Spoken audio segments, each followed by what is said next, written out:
स्थानीय शांति स्मृति संभावना आवासीय उच्च विद्यालय शुभ नारायण नगर मझोवा, आरा तथा शारदा स्मृति संभावना पब्लिक स्कूल मौलाबाग आरा में स्वतंत्रता दिवस के अवसर पर समारोह पूर्वक ध्वजारोहण किया गया। विद्यालय की दोनों शाखाओं में प्राचार्य डॉक्टर अर्चना सिंह ने ध्वजारोहण किया तथा राष्ट्रीय ध्वज की सलामी दी।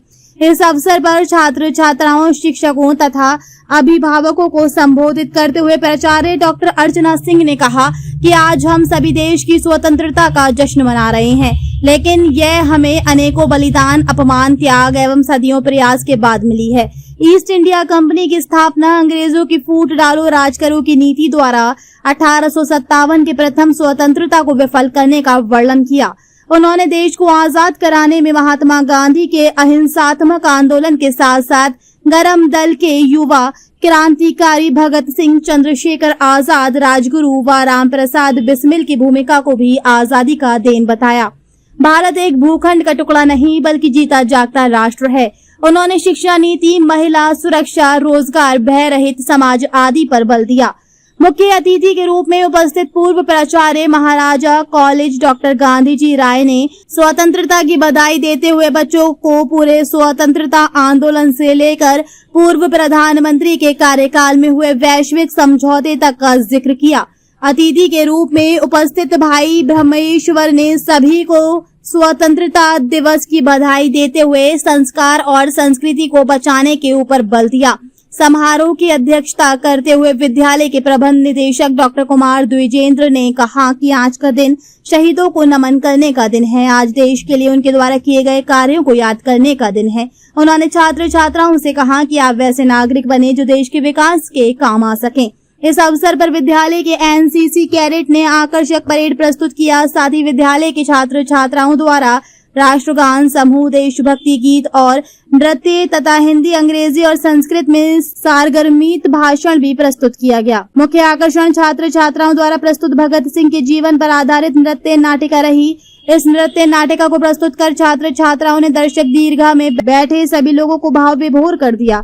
नृत्य नाटिका को प्रस्तुत करने वाला छात्र छात्राओं का नाम क्रमशः रोशनी, आराध्या, शानवी, वर्षा, आस्था, अंजलि, जिया, कृति, स्त्रीत, सचिन, आदित्य, ओवैस, रुद्र, निहाल, अभिषेक, शुभम, आर्यन, दिव्यांशु, आरुष, सहल, अर्शियु, ओमैन, सत्यम, ध्रुव एवं तन्मय है। समारोह को आकर्षक बनाने में संगीत शिक्षक श्री धर्मेंद्र कुमार और श्री अमितेश रंजन तथा नृत्य शिक्षक श्री चिंदू कुमार का अहम योगदान रहा। कक्षा 12वीं के पास आउट छात्र आलोक अतुल्य ने अपने संबोधन में सरकार की नीतियों, शिक्षा व्यवस्था की बदहाली, न्यायपालिका, पेपर लीक, महिला सुरक्षा, पर्यावरण सुरक्षा, बिजली तथा एआई डेटा सेंटर के संदर्भ में सरकार की कड़ी आलोचना की।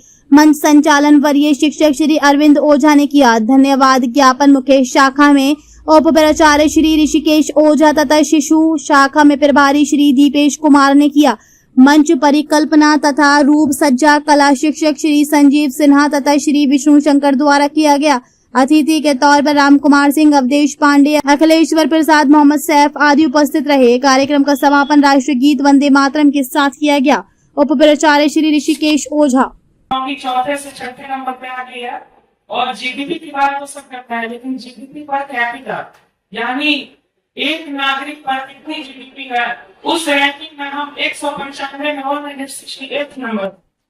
और अब नया रूल बना है कि यूपीआई पे भी टैक्स लगेगा और बड़ी कंपनियों पर से टैक्स पूरी तरह हटा दिया जाता है। क्या सिर्फ मिडिल क्लास ही है जिसे टैक्स भरना चाहिए और बड़ी कंपनियां आराम से सोए रहेंगी? अब मैं कहना चाहूंगा इन्वायरमेंट की बात पे। ऐसा किया गया था कि 2030 के बाद बहुत ज्यादा गर्मी बढ़ जाएगी, लेकिन ऐसा पता चल रहा है कि 5 साल बाद यानी कि 2025 से भी इतनी हालत खराब है। और अभी भी आप देख सकते हैं, आप बैठे हैं, सबकी हालत खराब हो रही है गर्मी से, क्योंकि भारत सरकार पिछले ही साल एक रिपोर्ट आई थी जिसमें 44 लाख एकड़ जंगल की जमीन पूरी तरह तबाह हो चुकी है, बंजर हो चुकी है। बस इसी नाम पे ही उसके नीचे माइनिंग हो रही है, या फिर वहाँ पे फैक्ट्री सेटअप करना है, या फिर वहाँ पे रोड बनाना है, और बना कुछ भी नहीं है। बस वहाँ पे जंगल क्या है कि सब कुछ छोड़ दिया गया। इसी प्रकार अरावली हिल्स जो हमारे गवर्नमेंट के लिए बहुत इंपॉर्टेंट है, उसकी कटिंग की जा रही थी, लेकिन अब सुप्रीम कोर्ट ने उसे रोक दिया है।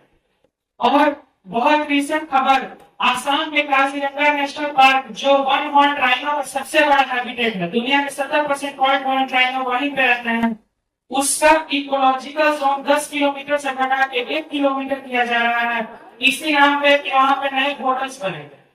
होटल्स से हमें साफ हवा नहीं देंगे, हमें साफ हवा पेड़ ही देंगे, तो नहीं तो आप हमें जीने दीजिए, और नहीं जीने देना है तो दूसरी कंट्री में जाकर के सब काम करिए, हमारे भारत को क्या कहना चाहूंगा एआई डेटा सेंटर्स की बात। एआई डेटा सेंटर्स को कहा जाता है कि वो इंडस्ट्री के लिए बहुत इंपॉर्टेंट है, लेकिन सच्चाई ये है कि बाकी सब कंट्री अपने देश में एआई डेटा सेंटर्स नहीं खोलने दे रही है। कंट्री जैसे अमेरिका, न्यूजीलैंड, रशिया एक भी एआई डेटा सेंटर नहीं देते हैं, यहाँ तक कि वहां पर नए एआई डेटा सेंटर जो बने थे वो बंद हो गए। इसका यही कारण है कि एक 5 लोगों का परिवार 1 घंटे में लगभग 30 लीटर पानी यूज करता है, वही एक एआई डेटा सेंटर 1 घंटे में 1.7 करोड़ लीटर पानी वेस्ट करता है। इसी के साथ बिजली प्याज है, तो एक 5 लोगों का परिवार एक दिन में 11 किलोवाट बिजली यूज करता है, लेकिन एक एआई डेटा सेंटर लगभग 72 लाख किलोवाट बिजली यूज करता है। हमारे देश में अभी भी पावर कट होते हैं, अभी भी आप देखिएगा 3 घंटे 4 घंटे रोज बिजली कटती है। ये बिजली अगर एआई डेटा सेंटर्स को पहले ही करने लगेंगे तो 3-4 घंटे से बढ़ के 7-8 घंटे हो जाएगी और हम उस पर कुछ नहीं बोल पाएंगे। अब मैं फाइनली आना चाहूंगा वुमेन्स सेफ्टी। आपको ये जानकर बहुत हैरानी होगी कि हर 15 मिनट में भारत में एक रेप केस दर्ज होता है। इसी के साथ 2006 से 2016 में 2,98,000 और 2016 से 2026 में 3,38,000 रेप केस दर्ज हुए हैं, लेकिन उस पर कार्यवाही मात्र 2% में हुई है। और स्वतंत्रता दिवस की हार्दिक शुभकामनाएं। वैसे तो मेरा नाम आलोक है, लेकिन आज मैं इस मंच पे सिर्फ आलोक के रूप में नहीं, एक आदि के रूप में, एक अर्शदीप के रूप में और एक एटम के रूप में भी खड़ा हूँ। इसीलिए आज के दिन मेरा नाम रहेगा राम मोहम्मद सिंह आजम। आपके सामने वाला है हमारे देश का एक छोटा सा रिपोर्ट है, इसे जमा करने में मुझे कुल 48 घंटों से काफी समय लगा होगा। सबसे पहले मैं बात करना चाहूंगा एजुकेशन पर। आपको पता होगा कि इस साल सीबीएसई 12वीं कक्षा के रिजल्ट में बहुत ज्यादा दिक्कतें आई थी, और उसी का खुलासा करने के लिए एक मेरे ही एज ग्रुप के यानी 12वीं कक्षा के छात्र ने सीबीएसई की वेबसाइट को हैक कर लिया था। और इसी साल हमारे देश के top university, top technology college यानी आईआईटी कानपुर और आईआईटी मद्रास के वेबसाइट्स को हैक कर लिया गया था, और वो भी किसी अन्य देश के हैकर या किसी बहुत सीखे हुए हैकर ने नहीं, एक 19 साल का लड़के ने किया था।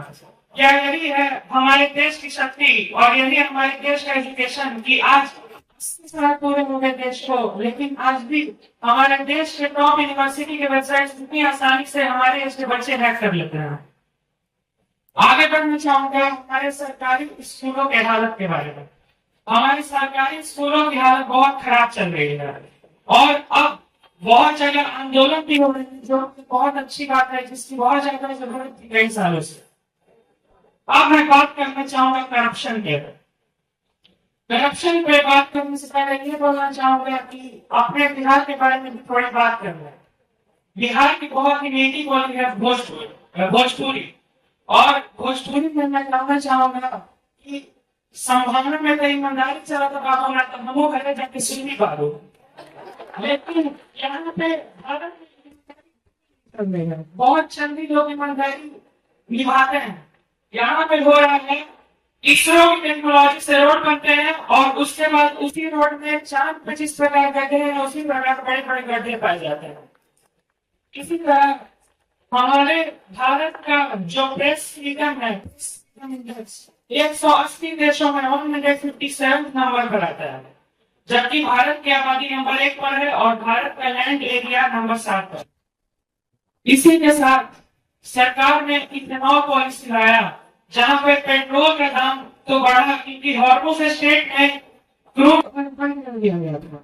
लेकिन इस समय पेट्रोल का दाम हमारे लिए 125 रुपए चल रहा है, और साथ में बांग्लादेश में जो बेचा जा रहा है पेट्रोल को केवल 57 रुपीज चल रहा है। इसका जवाब मैं मांगना चाहूंगा, लेकिन इसका जवाब किसी के पास नहीं होगा। इसी प्रकार जब इथेनॉल फैक्ट्री सेटअप हो रही तो हमसे वादा किया गया था कि जो फसलों के वेस्ट प्रोडक्ट निकलते हैं उससे हम लोग इथेनॉल बनाएंगे, लेकिन इथेनॉल गन्नों से बनाया गया, और गन्ने भी इतना प्रयोग किया गया कि आज चीनी का दाम बढ़ रहा है, क्योंकि गन्नों की स्कार्सिटी हो चुकी है हमारे देश में। और आपको लगता होगा 1 लीटर इथेनॉल पानी का प्रयोग होता है 3 लीटर, 4 लीटर, 5 लीटर, लेकिन आंकड़े ये बताते हैं कि 1 लीटर इथेनॉल को बनाने के लिए 32,000 लीटर पानी का प्रयोग होता है।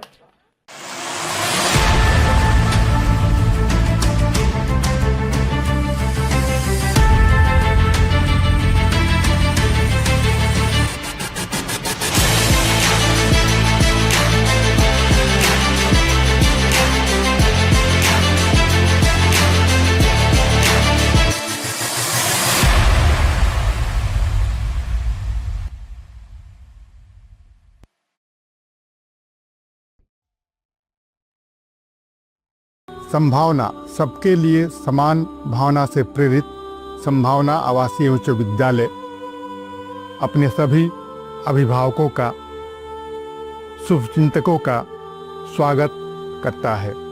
पिछले 30 वर्षों से संभावना विद्यालय ने अनुशासन के साथ शिक्षा को प्रमुखता दी है। हमारे कई छात्र छात्रा आज देश के विभिन्न शहरों में इंजीनियर, डॉक्टर, सरकारी अधिकारी के रूप में कार्यरत हैं। साथ ही हमारे कई छात्र छात्रा देश विशेष में अपने भोजपुर जिले का नाम रोशन कर रहे हैं। अभिभावकों ने पिछले 30 वर्षों से संभावना विद्यालय प्रबंधन पर जो विश्वास जताया है, उसके लिए मैं संपूर्ण भोजपुर वासियों को धन्यवाद करता हूँ। असली सफलता नंबरों से नहीं, बल्कि आपके संस्कार और आत्मविश्वास से तय होता है। जय हिंद।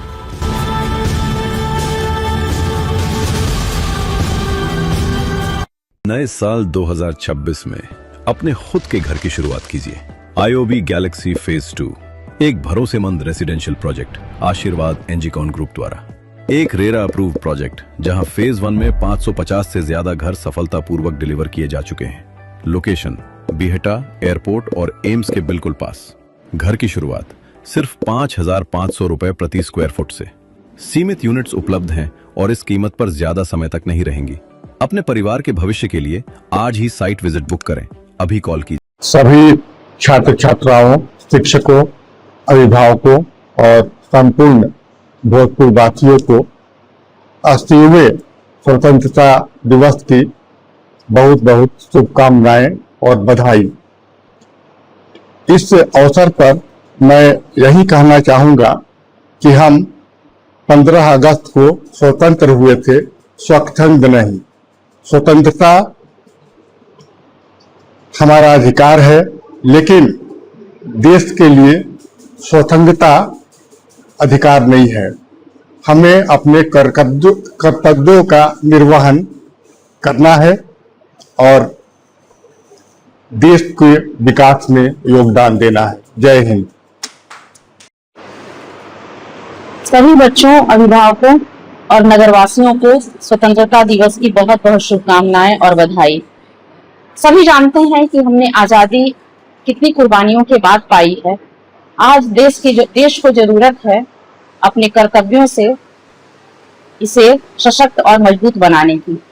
हमारी जो स्वतंत्रता है, हमारा जो प्रजातंत्र है, वह कर्तव्यों के साथ साथ अपने अधिकारों के बारे में भी बताता है, लेकिन जब देश की बात आती है तो कर्तव्यनिष्ठ होना प्रमुख हो जाता है। आप सभी को स्वतंत्रता दिवस की बहुत बहुत बधाई और शुभकामनाएं।